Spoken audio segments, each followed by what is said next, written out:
Hal pertama yang kita lakukan adalah membuat desain, kemudian melakukan land clearing dulu. Gitu.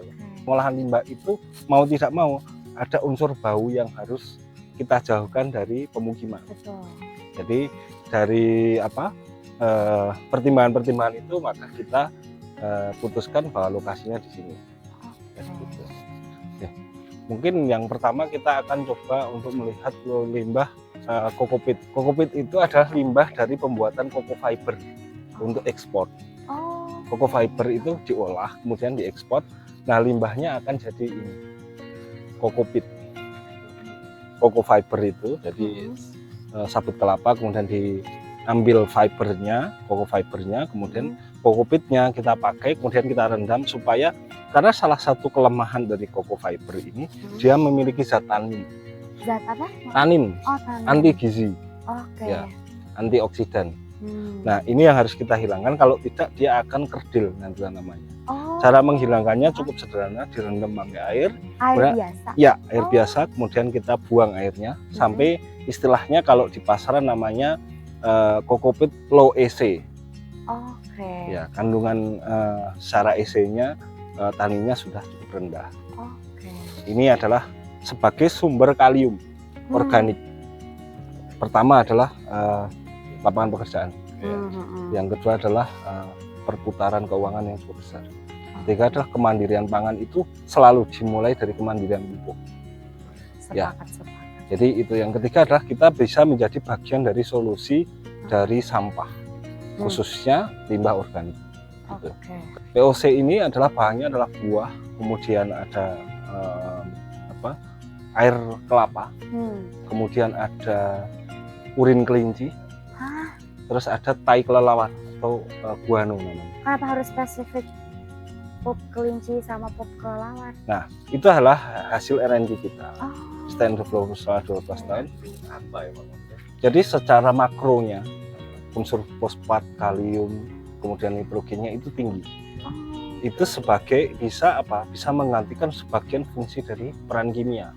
Supaya ketergantungan kita terhadap produk-produk kimia yang saat ini mayoritas adalah impor, itu bisa kita tekan.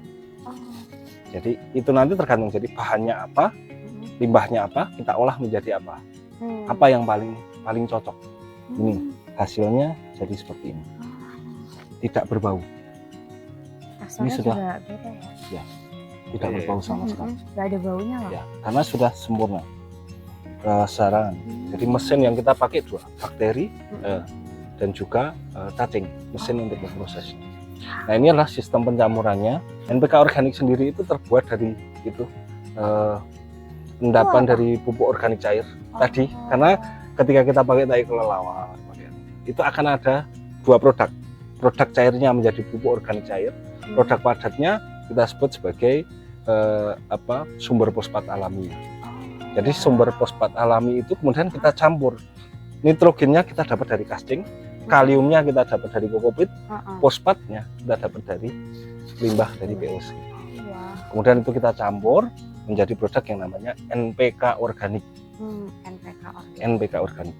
Jadi kalau petani-petani daerah Bantul, Godian itu kadang-kadang sekamnya tidak dipakai. Itu kita giling untuk menjadi bekatul. Ini salah satunya. Kemudian ini udah jadi bekatul nih. Sudah jadi bekatul. Nah, ini adalah pupuk-pupuk hidroponik grade yang kita tetap sampai saat ini kita belum bisa pisah dari kimia, tapi kita bisa tekan ke level di mana dia cukup menggunakan 30% saja. Dari total pada umumnya berapa persen? 100. Karena mayoriti petani kita itu full kimia. Mayoriti itu full kimia, dia tidak menggunakan pupuk. Kita juga bekerjasama dengan beberapa tambang-tambang kapur, kita pesan ke mereka supaya rantainya itu dari UMKM ke UMKM. Nah, jadi kan cita-cita kita itu bagaimana semua langkah yang kita pakai itu memiliki impact sosial yang nyata. Menjadi satu isu lingkungan yang cukup besar, karena salah satu penyumbang global warming terbesar itu adalah sumbangan dari zat metana. Nah, supaya zat metananya terbang bebas, makanya kita campurkan antara tai sapi di log jamur. Log jamur itu kalau kita ke Kaliurang itu banyak sekali dibuang di pinggir-pinggir jalan. Kemudian kita menyarankan mereka untuk dikumpulkan, kemudian disetorkan ke sini. Ya, ini menjadi satu kegiatan ekonomi baru juga buat mereka. Dan ada cacingnya itu? Ada. Takut. Oh takut ya? Oh. Ini ada mesin kita. Nah, nanti jadinya seperti ini. Kalau sudah jadi seperti ini. Ini tidak berbau sama sekali. Sama yang tadi kita pegang di dalam Ya, itu sama. ya? Ini adalah campurannya. Tidak berbau sama sekali. Itu bisa bubur sapi. Iya. Tapi dia Iya, bau. sudah berbaunya benar-benar tidak ada bau sama sekali. Oh, Sama nggak ada sekali. bau sama Jadi sekali. sifat kimianya sudah berubah. Keren banget, Mas. Yang tadinya dia berupa amonium karena Hmm. berbau itu amonium, sekarang sudah menjadi nitrat, kemudian kalium, kemudian fosfat, kalsium, magnesium, semua sudah komplit. Dan ini adalah pupuk terbaik, salah satu terbaik di dunia untuk tanaman hias. Ini baru saja Jalan. di story kita. Ini adalah air kelapa. Oh. Jadi air kelapa itu dulu kan dibuang, tidak ada nilai ekonomisnya. Mm-mm. Nah sekarang menjadi ada nilai ekonomisnya. Kemudian jerigen-jerigen begini biasanya dibiarkan sampai hancur. Terus sekarang kita pakai untuk bagaimana ini menjadi satu wadah untuk kita memproduksi barang-barang kita. Yang kedua, di sini juga kita bekerja sama dengan beberapa teman-teman di sampah. Pada akhirnya kita kumpulkan jadi satu. Dan ini semua dari buah ini. Ini adalah urin kelinci yang dicampur dengan Kelelawar. kelapa. Ya. Ah, Mas dapat urin kelinci Ya. dari mana?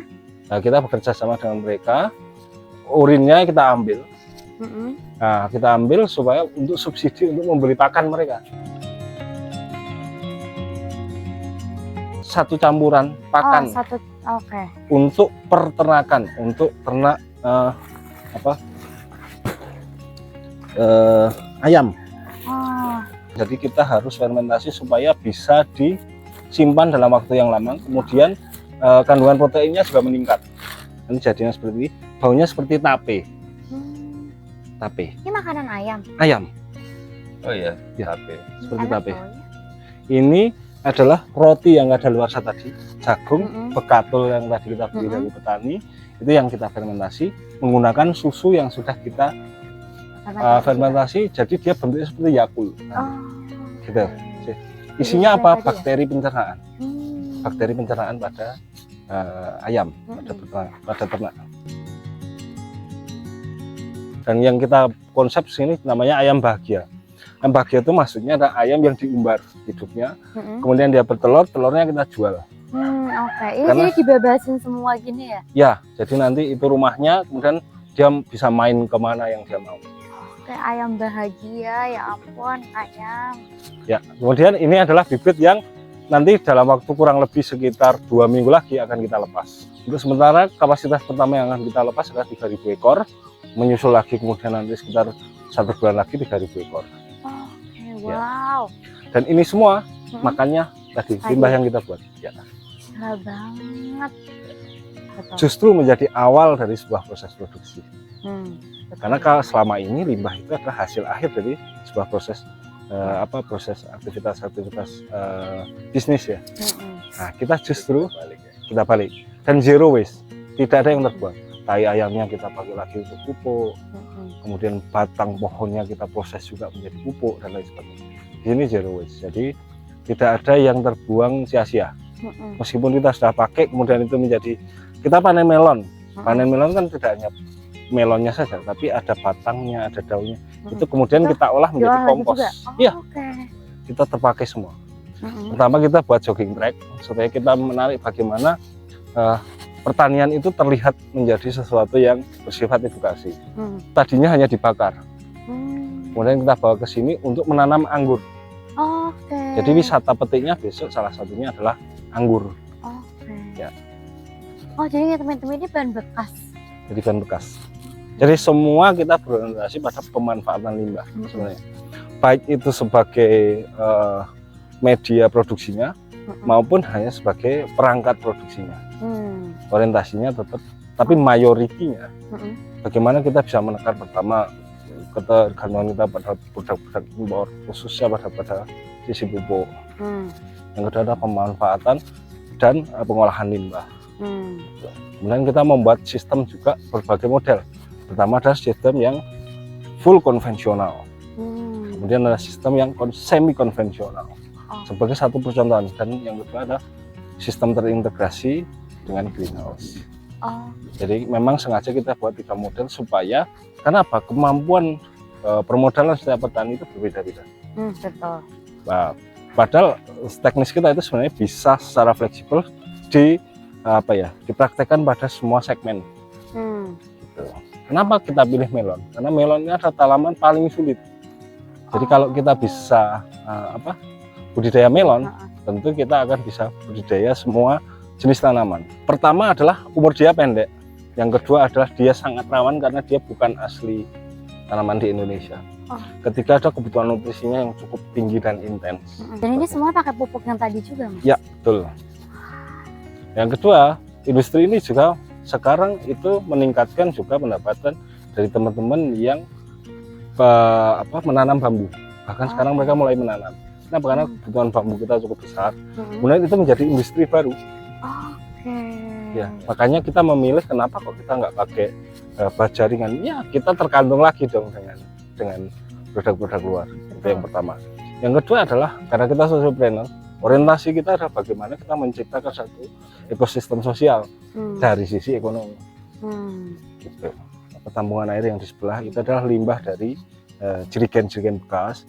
Kita salurkan pakai pipa konduit. Ini pipa listrik yang murah saja. Karena kita harus hitung juga BEP kita waktu kita membuat satu bisnis kan begitu. Nah, kemudian dari situ kita alirkan ke beberapa buah. Dan ini adalah contoh hasil karena ini sebenarnya sudah panen 3 hari yang lalu. Kita ada beberapa jenis, ada Fujisawa, ada Golden Aroma.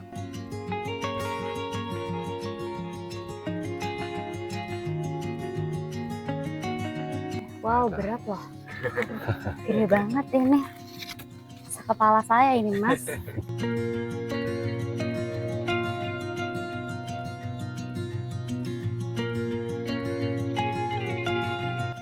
Baby melon.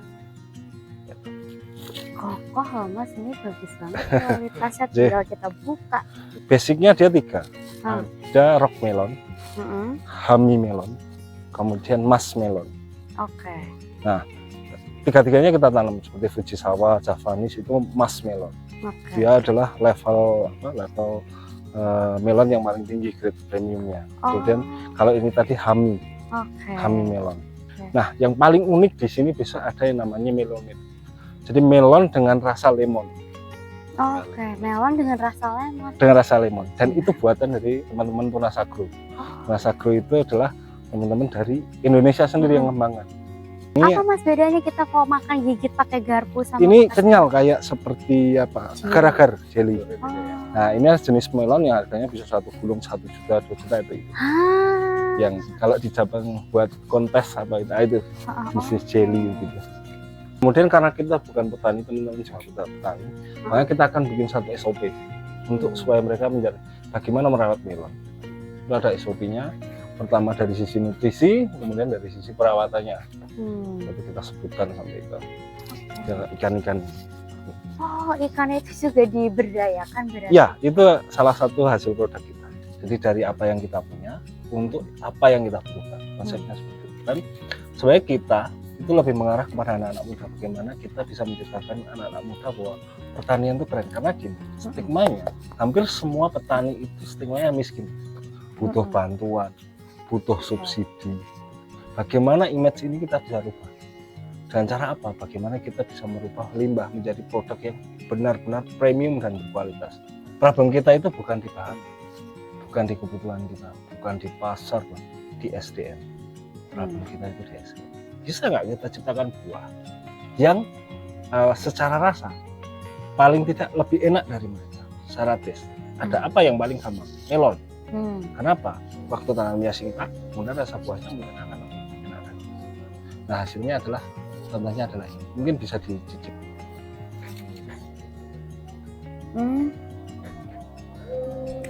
Manis banget ya? Ya. Aku ngerasa tekstur dagingnya tuh rapih, nggak yang kayak terlalu lembek. Iya. Nggak keras juga.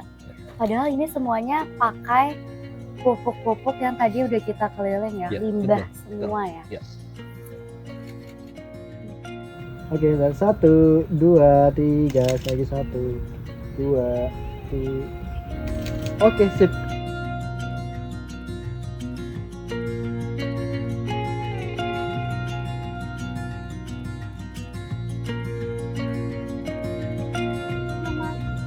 kasih. Ketemu lagi. Ya, Terima makasih. kasih. Mas Makasih. Eka.